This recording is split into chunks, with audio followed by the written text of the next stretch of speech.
Hey, it's Vaughn, and welcome back to Dark Souls, ladies and gentlemen. In the last episode, we reached the outside section of Sen's Fortress, which is very nice. It's a lot better than the inside section. Trust me, I believe we've pretty much got every item in Sen's Fortress, other than this area that we're in now. We might have... Well, that's not true, because there was definitely that item at the beginning, but I really do feel that that is a soul. I have a strong feeling that that was a soul, so not a big deal at all. I have no problems with missing souls. If this was a game that I was playing off-camera... Not nice. If this was a game I was playing off-camera, I would be getting every single item, but I understand you have to find a balance in Let's Plays with mediocrity or tediousness and monotony, and keeping the Let's Play moving. Anyways, so we have a bridge here. Is there anything? That's obviously where those swinging pendulums are. I'm not sure what the point of this would be. So I think we just want to go straight ahead. So downstairs is where we were before, right? Someone's firing something. Oh, and there's the dude throwing stuff. Oh yeah, I think he can hit you pretty much anywhere, so we do have to be careful. Yeah, see, there was stuff over there. Ow! Alright. Let's use an Estus Flask, and let's quickly navigate this area because these guys are incredibly annoying. So, rookie mistake! Okay. Well, obviously we can snipe that guy if we wanted to. Let's use one Estus Flask. Ooh, we have a summoning sign here. Unknown. We definitely don't need a phantom for this. Oh, hello, Boulder Knight. Okay, let's quickly run back to that bonfire. Because I actually never got to level up. Okay. Let's use this. Let's level up. Vitality maybe to 25.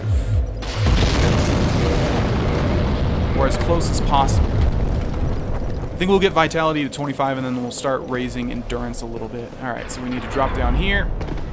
I don't remember that guy being such a nuisance. I mean, yeah, he throws those exploding things and it's annoying, but he basically just blocked my path, and the only way to kill him from down here is to snipe him, and we don't have the means to do that because our damage is very, very, very low.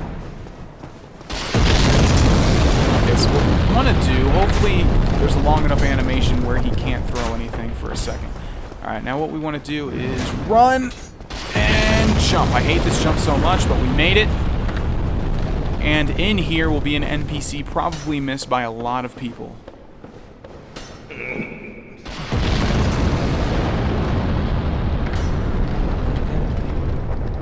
I took on Sen's Fortress alone, but I'm no different from those vile creatures. I was driven by conceit. Ah, you think we're different? That you can handle it? Yes, I remember that feeling. For I was the same. So, let me help you out with your soul searching. Get it, soul searching. So unfortunately I skipped a little bit of his dialogue. Hopefully you guys can pause and see what he said before that. Anyways. There's nothing more to say. I'm finished. We're both on the brink, you see. End of story. You bloody fool. What if the only thing separating the chosen undead, i.e. me, from the rest of these undead hollows, guys, or the rest of these undead, is that I am not so easily defeated? Well, that's not true, because Siegmeyer, however you pronounce it, he's a very positive fellow, but he's still not the chosen undead. I think I said positive wrong, so let's go with that again. Positive? Anyways. Let me give you a nibble of advice. Don't even consider visiting Anor Londo. Not in your state. For a century they've tried and failed. The Night King Rendell, Black-Eyed Tarkus, and even Logan himself. You won't stand a chance, you'll be eaten alive. But go along if you wish, if only to deepen your despair. Alright, anything else you have to say, sir? Let me give you a nibble of advice. No, I guess the answer to that question is what I just said. No. Alright, let's see what this guy has for sale. Black fire bombs, green blossoms. Green blossoms, as I've mentioned, is the #1 item like people in PvP use. Temporary boost to stamina recovery speed. So that's interesting. I didn't know you could buy him from this guy. I mean, I knew you could buy him somewhere, but this guy is probably the most annoying dude to get to buy stuff. Also, black fire bombs. Cool. We don't need either, though. Let's see what else. He sells large Titanite shards, which is good. Let's see, 4,000 for one. Alright. And let's see, he has a greatsword, great axe, balder shield, and tower shield. A bunch of arrows. The Katarina set. the steel set, the Balder set, and the thunder and spell rings.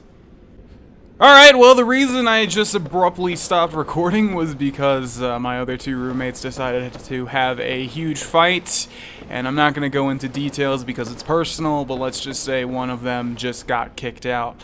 Yeah, I wasn't expecting that to happen, but let's continue with the Let's Play, shall we? So we were talking to this guy. Oh yes, it's you. What is it? Still something you need, eh? Anything at all? And if I sound a little out of it, it was because that fight was pretty brutal. I was trying to be the mediator between them, and it was pretty much a big shouting match. They almost got physical at one point. So yeah, it's a little shock to my system. But anyways, we're going to try and continue as good as I've been doing. So yeah, we were talking to this guy, this NPC. Where do I get all my things? I'm stripped off the corpses of fools like yourself. It isn't easy. I have to catch them just before they go hollow. Don't worry, I'll be there to claim your trinkets, gazing at your final twisted grimace.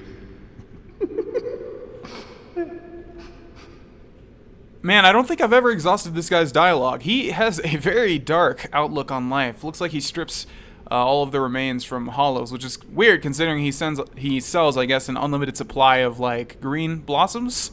But how would he find that many from just undead corpses? Where do I get all my things? Okay, looks like we're done for him. I think I did take a look at everything he sold. Let's see. Yeah, I didn't mention, though. This was happening when I was going over this, so I was kind of, like, a little dazed. But, yeah, the Katarina set is what the dude that we talked to, Siegmeyer, was wearing. Obviously, the big onion head hat. And the Thunderstone plate ring and the Spellstone plate ring. Yeah, also... Don't need a thing. Nope. It won't be long before you're begging for mercy. Somehow I doubt that, sir, but thank you for your input. Also, for some reason, I stopped the timer and reset it, so I'm not sure exactly what we were at, but I think we were at like 5 minutes, so I'm going to hopefully end this at the right time. Anyways, before we jump back over to where we were before, let's go down here and see if there's anything at the very bottom. I don't really remember where this leads either, but we will find out. Oh, this is what we saw before. Oh, I think I got my shield up in time for that. I don't know why I'm not rolling through these. No, you don't. It was a valiant effort, though. Nice jump. I really wanted that guy to fall off the ledge. Oh, well. What item do we have here? The cage key, and that would have let us release Big Hat Logan, but we had the master key, of course. Okay, so let's go back up to where that dude was, and then we're going to jump across the bridge. We are pretty close to being done with Sen's Fortress. I'm going to try and complete it in this episode, so let's put a little bit more spring in our step. Not that I can. It's not like I can run faster than holding B allows, but... anyways, alright, so we're done with that guy. Let's go ahead and run across this and jump. The only position that we have to go is down to our death. No, that's exactly what I wanted to do, by the way. I'm joking, but it has led us to the item. As soon as I started saying that, though, I just realized that we did not get this item. Looks to be the sniper crossbow and some bolts. And I think the point of that is it allows us to fire at the farthest range possible. Which can be good for certain things, like we can snipe, if we had decks, we could snipe the guy at the top there throwing boulders. Unfortunately, we do not have a lot of decks, so that probably won't happen. Am I hollow? I'm not sure. We'll find out when we get up here. Okay, let's take off our helmet. I am not hollow. That's good news. Oh, man. That was a crazy fight. And the funny thing is, I was recording the entire time. I'm going to take a look at this afterwards and see if I got any dialogue. But yeah, they were pretty angry at each other. Let's go through here. And let's see, anything to the left? There is a Balder Knight, which will undoubtedly lead us to treasure, so let's take him out. Nice try. You hear that weird noise he made? Interesting. Okay, come on now. Oh, nice jump. Oh, you bastard. I always forget that these guys can do that. But of course they can. Okay. Thankfully our poise let us kill this guy. Is he going to drop anything? No, have we even gotten one item from Balder Knight yet? They do drop their armor set. Oh, I remember this. Yeah, you come up to this and there's nothing. I think maybe it's... well, we could see that guy before, so it's not to let us snipe that guy. Yeah, I don't know what the point of this is. There has to be a point, though, right? Why would it lead all the way back here? I don't really know, but there's no illusory wall there. Who knows? Let's continue. Okay, so we're going straight this time, and we have entered a room with a couple of cages, which we need the cage key for. Let's see. Looks like we need to activate this one. Oh, we can't activate this one, can we? No? Alright, well, let's see where this leads us. It closes, and it's going to drop us down. I told you that this might just be a shortcut to take us back down. Okay, there's one item we missed. Where are we? I don't think we want to be here. Yeah, that's at the start. Oh, okay, so it is a shortcut. Yeah, so there's a couple items. There's one on that ledge, and then there's one back there. I'm not sure what those two are. I guarantee at least one is a soul, though. So we're not missing out on much. If the other one's, like, really important, we might come back and get it or something, but I doubt we will. Alright, so let's go up here. And up here. And I remember this spot now. Okay, so is there anything on that middle cage? No, but this guy is going to be firing arrows at me, so we need to hurry, because I don't want to get hit, and even worse, knocked off of this ledge. Alright, sweet, sweet revenge. This thing is not activating backstabs. That guy actually has like a Balder helmet, which is interesting. Okay, is there anything around here? Nope. Oh wait, I did see an item in the distance there, did I? No, that's the top of that one guy we killed. His head was shiny. Okay, so here, if you can look through this little window here, we have a very big guy in the distance there, as well as a fog door. Put 2 and 2 together, what does that spell? Probably a boss fight. We also have a path leading upwards, and a path leading over there. So, let's actually do this. It's not like I really need the help of this guy, but I just want to show you guys that this does exist. If we go over here, there's going to be a summoning sign for the Iron Tarkus, which is an NPC. He is always here. So let's go ahead and summon him. And obviously with NPCs, the summon is going to work each time you do it, as you can see there. Hello, Iron Tarkus. It's cool that in Dark Souls 2 they added the NPC emotions. What are these things called? Gestures, yeah.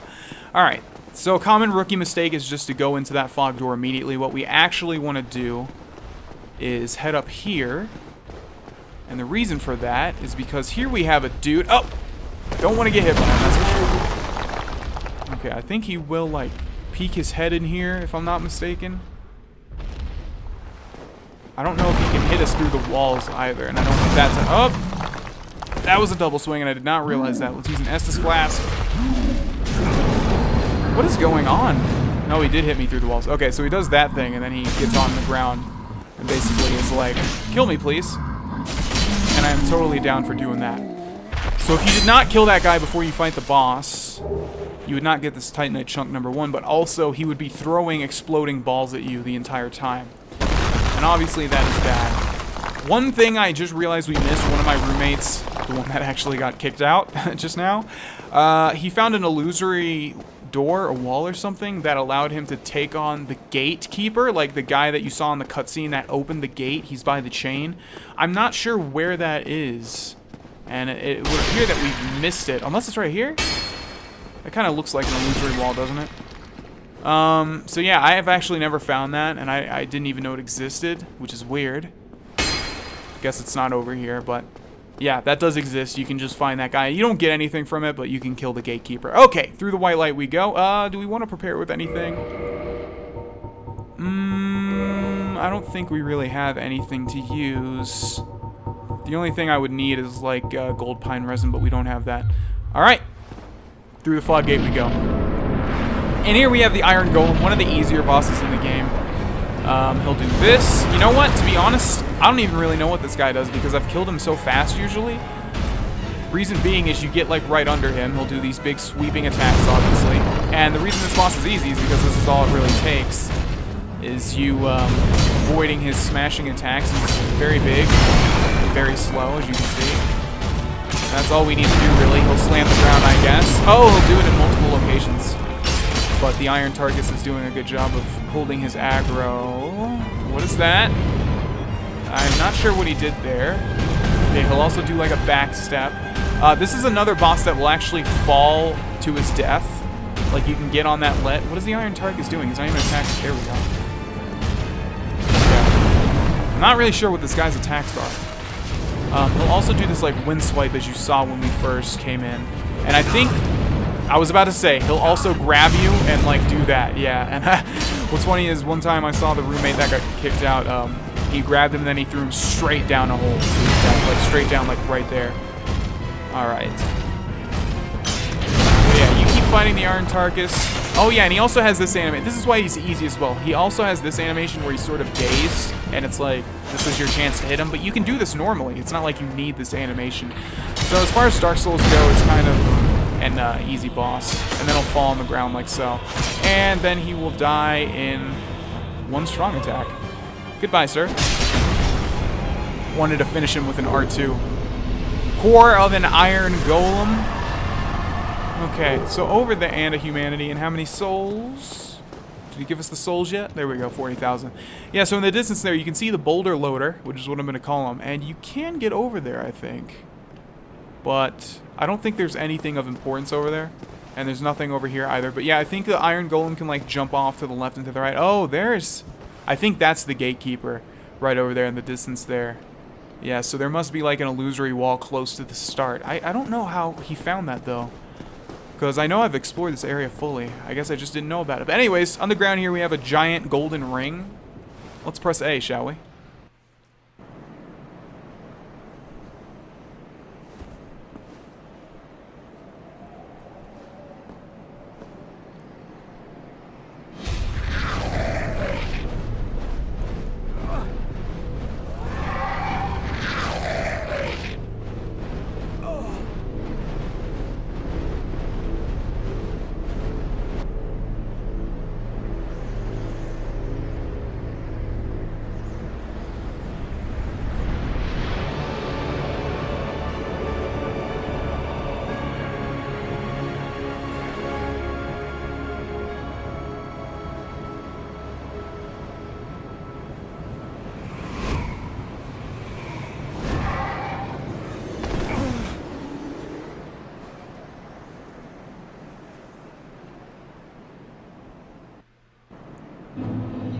Achievement unlocked, reach Anor Londo, and indeed, up ahead we have Anor Londo, which you've probably heard a lot about if you've ever looked up anything about Dark Souls.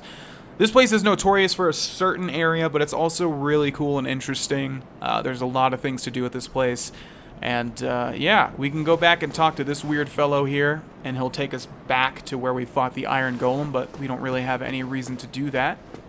So let's continue in Anor Londo. Now, one thing I've never really understood about Anor Londo is if it's connected to the castle area we've been to before. Obviously, the architecture here and the general cleanliness is a lot better, but I've never really understood if this was just completely separate from where we've been before, or if this is like the upper part of it. I don't really know, but you might get the feeling that our ultimate goal is getting to the front doors of that castle. And that is the ultimate goal. And here we have our first enemy, which is basically a big, slow, brutish guy who won't activate until we're really close. He has big, slow, sweeping attacks. I think I've mentioned before how I'd rather fight these guys than fast guys, because even though they look big and imposing, they're actually really easy, as you can tell. Just need to avoid their large, sweeping attacks. As I've mentioned, though, the only issue is with normal games, big, giant enemies like that usually have very predictable movements. In Dark Souls, however, they're not so predictable, and that's the challenge. Alright, so there's two more over to the left, and we want to draw them out one by one. Rookie mistake is getting them both aggroed at the same time. I don't know why I have my shield out, considering we probably can't block one of these guys' attacks, whereas if we two-handed our weapon, we can kill them in 2 hits, or 2 RBs. There we go. And let's kill this one as well. That was a nice roll, but that was not a nice hit on me. Okay. The issue with these guys also is that sometimes you'll hit their shields. Who would have thought, right? Shields actually work in Dark Souls for enemies. And then you will deal no damage, obviously. Okay, one more attack should do the trick. How did that hit me? Let's get up and use an Estus Flask. These guys are sort of tanky, so they don't really deal a lot of damage, as much damage at least as other enemies. Come on now. Die. Thank you. Okay. And here we have a treasure chest. The chain is looped, so it is not a mimic. Demon Titanite. And did we have another one over here? Let's just take a minute to admire the statue that's standing before us. Very cool. Okay. There is an item to our left, as well as a couple of pots. Giant's halberd. Interesting. Let's break these pots. And we're gonna end the episode right about here. Again, I stopped the timer for whatever reason, so I'm not sure if we're a little bit early or a little bit late, but this feels like a good time to stop. Thanks for watching this episode, ladies and gentlemen. I will see you in the next one, where we will venture further into Anor Londo. Bye-bye.